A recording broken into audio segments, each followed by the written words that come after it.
The chalk is a very permeable sponge-like rock. It's full of little tiny cavities.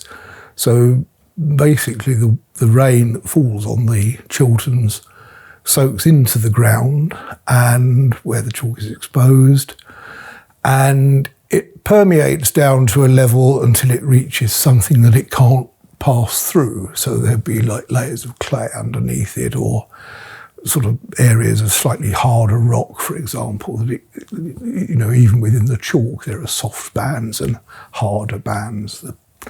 The Tottenham stone, the famous stone, is one of the bands within the chalk. It is a form of chalk, but that was able to be used as a building material. So Woburn Abbey was built from that, but most chalk would just crumble into nothing in very little short time. So that means that you have a water table, which is the level of the water within those rocks, and that fluctuates a lot with the weather conditions and the climate at the time.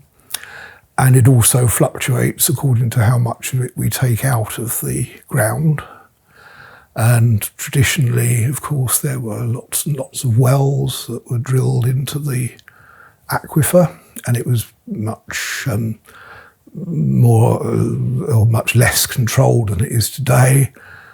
Today there are sort of boreholes that are monitored much more efficiently, but there's still a suspicion that we're taking more out than we need to or ought to. And the consequences of that are that we do have streams that are temporary in nature. So in some cases, the stream is there nearly all the time, but very occasionally dries up.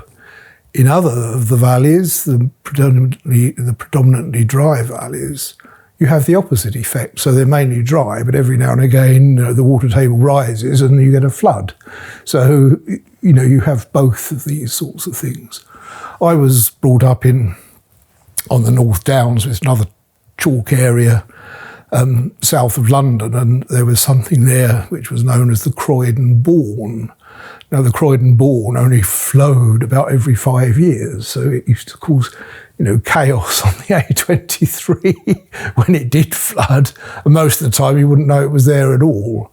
Obviously, we're very used to the River Lee being present most of the time, and it seems to be quite distressing when it sort of appears to disappear under the ground. But a lot of the species are adapted to sort of weathering that. They'll crawl away or hide under, vegetation or stones, or burying themselves into the ground, or form, cysts that are resistant to drying out. So there's all sorts of mechanisms that wildlife can use.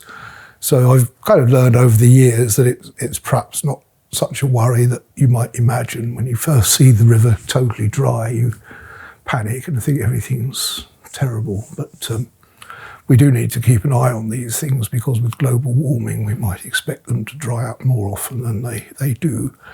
And we need to reduce the amount that we extract from the ground in order perhaps to compensate for that.